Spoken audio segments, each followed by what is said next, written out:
قبر سے سیدھے جہنم میں جانے والے آدمیوں کے 6 گناہ۔ 6 کام قبر سے سیدھا جہنم میں لے جاتے ہیں۔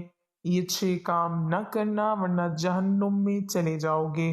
پہلا کام، جو آدمی بیوی کی پچھلی بسم اللہ الرحمن الرحیم۔ ناظرین، جہنم کیا ہے؟ اللہ پاک نے کفار، مشرکین، منافقین اور گناہ گاروں کو ان کے اعمال کی سزا دینے کے لیے آخرت میں ایک نہایت ہی خوفناک اور بھیانک مقام تیار کر رکھا ہے۔ اس کا نام جہنم ہے اور اسی کو اردو میں دوزخ بھی کہتے ہیں۔ جہنم کو پیدا ہوئے ہزاروں سال ہو گئے ہیں اور وہ اب بھی موجود ہے۔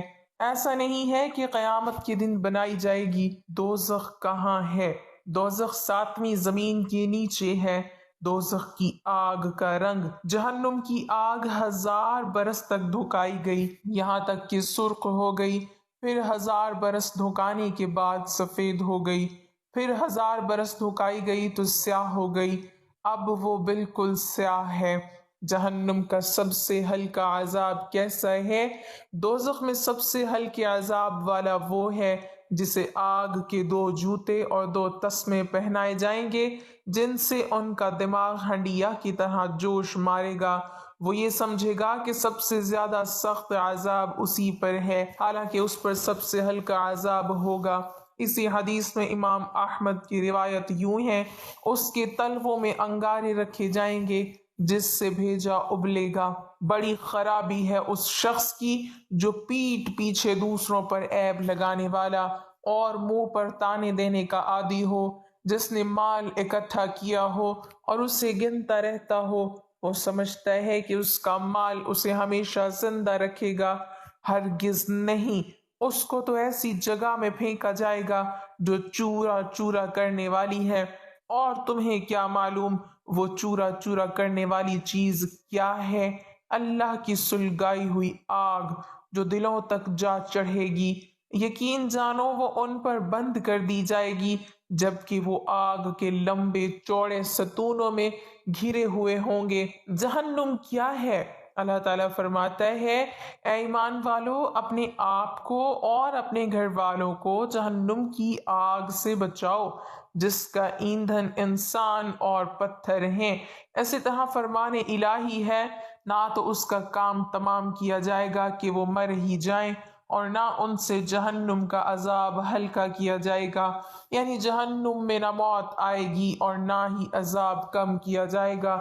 قرآن کریم کی متعدد آیات میں مذکور ہے کہ جہنمیوں کی غذا کھولتا ہوا پانی، کانٹوں والا کھانا، گلے میں اٹکنے والا کھانا، زخموں کے دھوؤں اور پیپ، پگھلا ہوا تانبا وغیرہ ہیں، یعنی انتہائی تکلیف دہ چیزیں ہی جہنمیوں کو کھانے اور پینے کے لیے دی جائیں گی۔ اللہ تعالیٰ ارشاد فرماتا ہے، جب ایک دفعہ ان کی کھال جل چکی تو ہم اس کی جگہ دوسری نئی کھال پیدا کر دیں گے تاکہ عذاب چکھتے ہی رہیں۔ اسی طرح فرمان الہی ہے، دوزخیوں کو مارنے کے لیے لوہے کے گرز، یعنی ایک قسم کا ہتھیار ہیں۔ وہ لوگ جب بھی جہنم کی گھٹن سے نکلنا چاہیں گے پھر اسی میں دھکیل دیے جائیں گے اور ان سے کہا جائے گا کہ جلنے کا عذاب چکھتے رہو۔ حضور اکرم صلی اللہ علیہ وسلم نے ارشاد فرمایا، جہنم کو 1000 سال تک ڈھونکا گیا تو اس کی آگ سرخ ہو گئی، پھر 1000 سال تک ڈھونکا گیا تو اس کی آگ سفید ہو گئی، پھر 1000 سال تک ڈھونکا گیا تو اس کی آگ سیاہ ہو گئی۔ چنانچہ جہنم اب سیاہ اندھیرے والی ہے۔ حضور اکرم صلی اللہ علیہ وسلم نے ارشاد فرمایا، جہنمیوں میں سب سے ہلکا عذاب اس شخص پر ہوگا جس کی دونوں جوتیاں اور تسمے آگ کے ہوں گے، جن کی وجہ سے ہانڈی کی طرح اس کا دماغ کھولتا ہوگا۔ وہ سمجھے گا کہ مجھے ہی سب سے زیادہ عذاب ہو رہا ہے، حالانکہ اس کو سب سے کم عذاب ہوگا۔ حضور اکرم صلی اللہ علیہ وسلم نے ارشاد فرمایا، تمہاری یہ آگ جس کو تم جلاتے ہو دوزخ کی عذاب کا 70واں حصہ ہے۔ صحابہ رضی اللہ عنہم نے عرض کیا کہ جلانے کو تو یہی بہت ہے۔ آپ صلی اللہ علیہ وسلم نے فرمایا، ہاں اس کے باوجود دنیا کی آگ سے جہنم کی آگ جلانے میں 69 درجے بڑھی ہوئی ہے۔ جہنم ایسا موضوع ہے کہ اس موضوع پر سینکڑوں کتابیں تحریر کی گئی ہیں۔ میں نے صرف چند باتیں قرآن و حدیث کی روشنی میں تحریر کی ہیں۔ انتہائی تکلیفوں کی جگہ جہنم سے بچنے کا ایک ہی طریقہ ہے کہ ہم اپنی دنیاوی زندگی اللہ کے احکام اور نبی صلی اللہ علیہ وسلم کے طریقے کے مطابق گزارنے کی کوشش کریں، جیسا کہ شاعر مشرق علامہ اقبال رحمہ اللہ نے کہا ہے، عمل سے زندگی بنتی ہے جنت بھی جہنم بھی، یہ خاک اپنی فطرت میں نہ نوری ہے نہ ناری ہے، التی تطلع علی الافئدہ۔ ان مذکورہ گناہوں کے مرتکبین کو ایسی آگ میں ڈالا جائے گا جو دلوں تک جا چڑھے گی۔ ویسے تو آگ کی خاصیت یہی ہے کہ وہ انسان کے اعضاء کو جلا دیتی ہے، لیکن اس آگ کا خاص مزاج یہ ہوگا کہ وہ پہلے ان دلوں کو پکڑے گی جو مال کی محبت میں آخرت کو بھول گئے تھے۔ انسان کے ذریعے بنائی گئی نئی ٹیکنالوجی کی مدد سے بعض آلات سے مخصوص کام لیے جاتے ہیں۔ خالق کائنات نے جہنم میں ایک ایسی خاص آگ بنائی ہے جس کا سب سے پہلا حملہ ان دلوں پر ہوگا جن میں لوگوں کے لیے بغض و عناد اور مال کی ایسی محبت جگا کر گئی تھی کہ وہ اللہ اور اس کے رسول صلی اللہ علیہ وسلم کی اتباع سے مانے بنی۔ بعض مفسرین نے اس آیت کی تفسیر اس طرح بیان فرمائی ہے کہ دنیا کی آگ جب انسان کے بدن کو لگتی ہے تو دل تک پہنچنے سے قبل ہی انسان کی موت واقع ہو جاتی ہے، لیکن آخرت میں موت تو آتی نہیں، تو وہ دل تک پہنچے گی۔ انہا علیہم مؤصدہ فی عمد ممددہ، لمبے لمبے ستونوں کا مطلب یہ ہے کہ آگ کے اتنے بڑے بڑے شعلے ہوں گے جیسے ستون ہوتے ہیں اور دوزخی اس میں بند ہوں گے۔ اللہ تعالی ہم سب کے لیے جہنم سے نجات کا فیصلہ فرمائے۔ اس صورت میں ہمارے لیے درس یہ ہے کہ دیگر گناہوں کے ساتھ ہمیں 3 گناہوں سے ہمیشہ بچنا چاہیے: ہمز لمز اور ناجائز وسائل سے مال جمع کرنا۔ ہمزہ اور لمزہ کے متعدد معنی ہیں: غیبت کرنا، عیب جوئی کرنا، تانا دینا، برا بھلا کہنا اور کسی شخص کی توہین کرنا وغیرہ۔ ان گناہوں کا تعلق بظاہر حقوق العباد سے ہے، لہٰذا ان گناہوں سے بالکل اجتناب کریں، اپنے کیے ہوئے گناہ پر شرمندہ ہوں اور آئندہ نہ کرنے کا پختہ ارادہ کر کے اللہ تعالیٰ سے معافی مانگیں۔ متعلقہ شخص سے پہلی فرصت میں اگر معاملہ صاف کر لیا جائے تو اسی میں دونوں جہان کی خیر و عافیت و عزت و کامیابی پوشیدہ ہے۔ اللہ تعالیٰ نے انسانوں کو بے شمار نعمتوں سے نوازا ہے، ان میں سے زبان ایک بہت بڑی نعمت ہے۔ زبان قلوب و اذہان کی ترجمان ہے، جیسی انسانوں کی سوچ ہوگی ویسا ہی زبان بولے گی۔ زبان کا صحیح استعمال ذریعہ حصول ثواب ہے اور غلط استعمال وعید عذاب ہے۔ یہ انسانی جسم کا ایک چھوٹا سا حصہ ہے، لیکن اس کے کرشمے بہت بڑے بڑے ہیں، اس کی خوبیاں بھی بہت ہیں اور خامیاں بھی بہت ہیں۔ اس کے ذریعے انسان چاہے تو اپنی آخرت برباد کر سکتا ہے اور چاہے تو اپنی آخرت کے لیے نیکیاں بھی جمع کر سکتا ہے۔ اگر ایک انسان کافر سے مسلمان ہوتا ہے تو اسی زبان کی بدولت ہوتا ہے۔ زبان سے کلمہ شہادت پڑھتا ہے، اس کلمے سے پہلے جہنمی تھا تو اب جنتی بن گیا۔ اس کے برعکس اگر اس زبان کا ناجائز استعمال ہو تو پھر یہی زبان انسان کو جہنم میں کھینچ کر لے جاتی ہے۔ اسی وجہ سے کثرت کلام سے بھی منع کیا گیا ہے۔ حضرت ابو ہریرہ رضی اللہ تعالی عنہ سے روایت ہے کہ اللہ کے رسول صلی اللہ علیہ وسلم نے ارشاد فرمایا، ایک شخص اپنی زبان سے اللہ تعالی کی رضامندی اور خوشنودی والے کلمات ادا کرتا ہے، حالانکہ اس کے نزدیک ان کلمات کی کوئی اہمیت نہیں ہوتی، لیکن اللہ تعالیٰ اس کی بے خبری میں ہی اس شخص کے درجات بلند فرماتا ہے۔ اور ایک شخص اللہ کو ناراض کرنے والے کلمات ادا کرتا ہے، حالانکہ اس کے نزدیک اس کی کوئی اہمیت نہیں ہوتی، لیکن اللہ تعالیٰ اس کی بے خبری میں ہی اس کو جہنم میں گرا دیتا ہے۔ اس حدیث سے جو مرکزی بات سمجھ میں آئی وہ یہ کہ انسان کو ہمیشہ سوچ سمجھ کر بولنا چاہیے۔ ایسے ہی بلا وجہ فضول میں بولتے رہنے سے ایک انسان کی شخصیت متاثر ہوتی ہے۔ عقل مند انسان کی یہ صفت ہوتی ہے کہ وہ ہمیشہ سوچ کر بولتا ہے، جبکہ بے وقوف بول کر سوچتا ہے۔ زبان کی حفاظت کا بہترین طریقہ یہ ہے کہ انسان ہمیشہ سوچ سمجھ کر بولے، کوشش کرے کم سے کم بولے اور بامقصد بولے۔ جہاں اس کو معلوم ہو کہ اس جگہ پر میری بات کی قدر نہیں ہے تو وہاں خاموشی اختیار کیے رکھے، کیونکہ زبان سے نکلی ہوئی بات اور کمان سے نکلا ہوا تیر کبھی واپس نہیں آ سکتے۔ لہٰذا احتیاط افسوس سے بہتر ہے کہ اصول کو ہر جگہ مد نظر رکھیں۔ یہ بات تو طے ہے کہ ہمارے منہ سے نکلا ہوا ایک ایک لفظ ہمارے نامہ اعمال میں لکھا جاتا ہے۔ فرمان باری تعالی ہے، انسان منہ سے کوئی لفظ نہیں نکالتا مگر اس کے پاس ہمارا نگہبان موجود ہے۔ اس قرآنی آیت کا مطلب یہ ہے کہ ہماری عمر رواں میں سرزد ہونے والے دیگر تمام گناہوں کی طرح زبان کے گناہ بھی نامہ اعمال میں محفوظ ہیں۔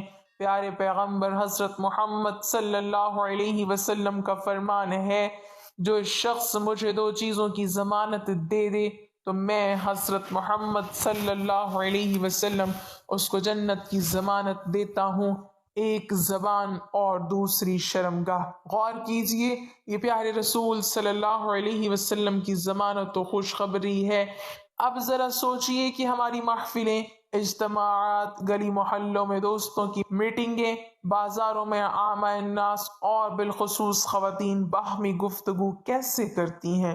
کیا ہماری باتوں کا اکثر حصہ ایک دوسرے کی غیبت، جھوٹ، چغلی، فضول گوئی اور گالی گلوچ پر مشتمل نہیں ہوتا؟ ہماری نئی نسل کی زبانوں پر موجود گالیاں ہمیں نظر نہیں آتی؟ ماں باپ اپنے بچوں کے منہ سے گالیاں سن کر بدمزہ نہیں ہوتے؟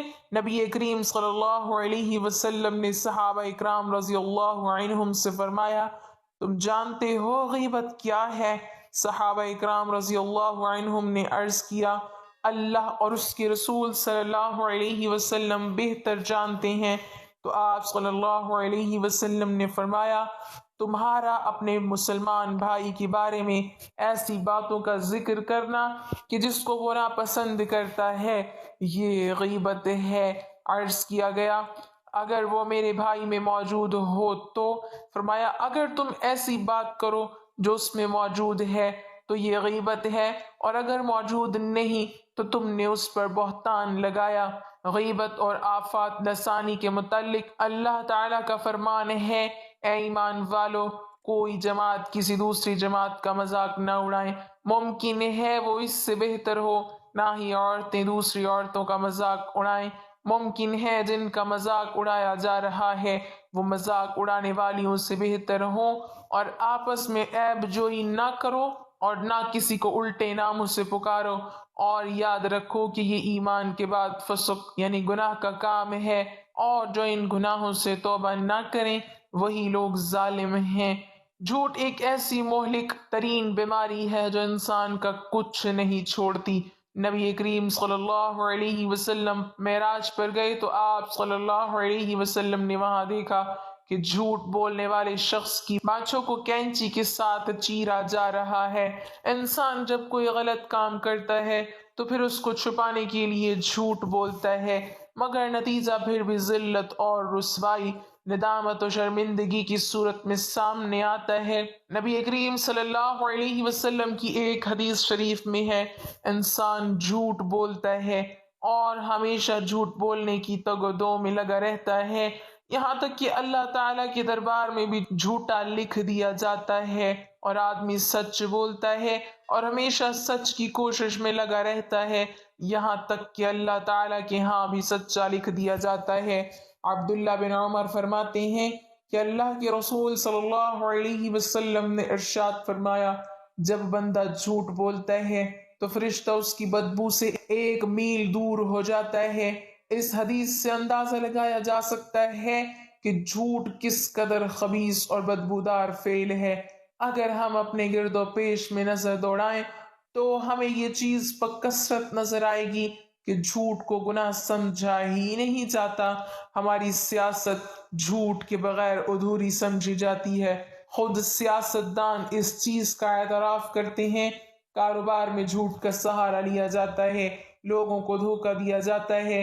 ظاہر ہے جب یہ چیزیں ہوں گی تو برکتیں خود بخود اٹھ جائیں گی۔ پھر ہم کہتے ہیں ہماری دعائیں قبول نہیں ہوتی۔ دعائیں کیسے قبول ہوں جب کھانا حرام کا، لباس حرام کا، کاروبار سود کی بنیاد پر، بات بات میں جھوٹ، ایک دوسرے کی چغلیاں، غیبتیں، فراڈ، دھوکہ دہی، گالیاں، بلا وجہ لعن طعن، یہی وہ چھوٹے چھوٹے گناہ ہیں جن کی ہماری نظر میں کوئی حیثیت نہیں، مگر ایک وقت آئے گا یہ گناہ پہاڑ بن جائیں گے، اور ان تمام گناہوں کا سبب ایک چھوٹی سی زبان ہے۔ انسان اگر اس کو قابو میں رکھے تو بہت ساری پریشانیوں اور بیرونی مصیبتوں سے نکل آئے گا۔ سیدنا حضرت عمر رضی اللہ عنہم ایک دن حضرت ابوبکر صدیق رضی اللہ عنہم کے پاس گئے۔ کیا دیکھتے ہیں کہ حضرت ابوبکر صدیق رضی اللہ عنہم اپنی زبان کو پکڑ کر کھینچ رہے ہیں۔ حضرت عمر رضی اللہ تعالی عنہ نے عرض کیا، اللہ آپ کی مغفرت فرمائے، کیا بات ہے؟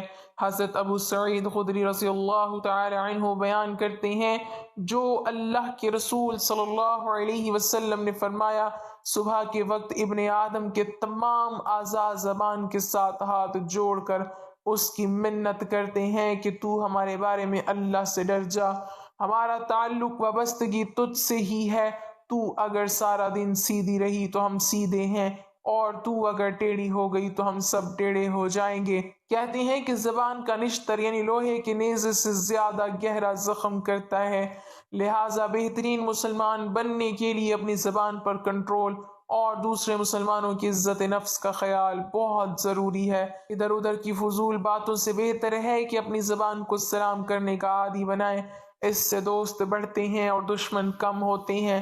آدمی جب زبان کو ذکر الہی سے تر رکھے گا تو اس کو فضولیات کا موقع ہی نہیں ملے گا۔ زبان اور آنکھ کا روزہ پورا سال رکھنے کا حکم آیا ہے۔ زبان کا روزہ یہی ہے کہ زبان صرف اور صرف نیک اور جائز باتوں کے لیے حرکت میں آئے۔ رسول کریم صلی اللہ علیہ وسلم نے فرمایا، مسلمان وہ ہے کہ جس کی زبان اور ہاتھ سے دوسرے مسلمان محفوظ رہیں، مگر آج صورتحال بالکل اس کے مخالف ہے۔ ہمارا پڑوسی ہمارے شر سے محفوظ نہیں، کوئی اگر زیادتی کر جائے تو برداشت کا مادہ نہیں ہے۔ انسانیت کا خون اس قدر سستا کہ قتل عام معمول بن چکا ہے، بھائی بھائی کے خون کا پیاسا ہے۔ ان تمام معاشرتی، معاشی اور سیاسی مسائل کا حل صرف اسی ایک چیز کے اندر ہے کہ ہم اپنے آپ کو مکمل اسلام کے مطابق ڈھال لیں اور اپنی زبان کا ہمیشہ درست استعمال کریں، کیونکہ یہ زبان ہی انسان کی جنت اور جہنم میں جانے کا سبب ہے۔ ناظرین، اب بات کرتے ہیں ایسے 6 گناہ جو قبر سے سیدھا جہنم میں لے جائیں گے۔ نمبر 1، اللہ تعالیٰ کے ساتھ شرک کرنا۔ نمبر 2، نماز کا چھوڑنا۔ نمبر 3، سود لینے دینے، لکھنے اور گواہ بننے والا۔ نمبر 4، پاک دامن عورت پر تہمت لگانا۔ نمبر 5، حق کو چھپانا۔ نمبر 6، زنا۔ اللہ پاک ہمیں برے اعمال سے بچائے اور ہمیں مرنے کے بعد جنت نصیب کرے، آمین۔ ناظرین، کمنٹ باکس میں اللہ تعالیٰ کے 99 ناموں میں سے ایک نام ضرور ٹائپ کریں۔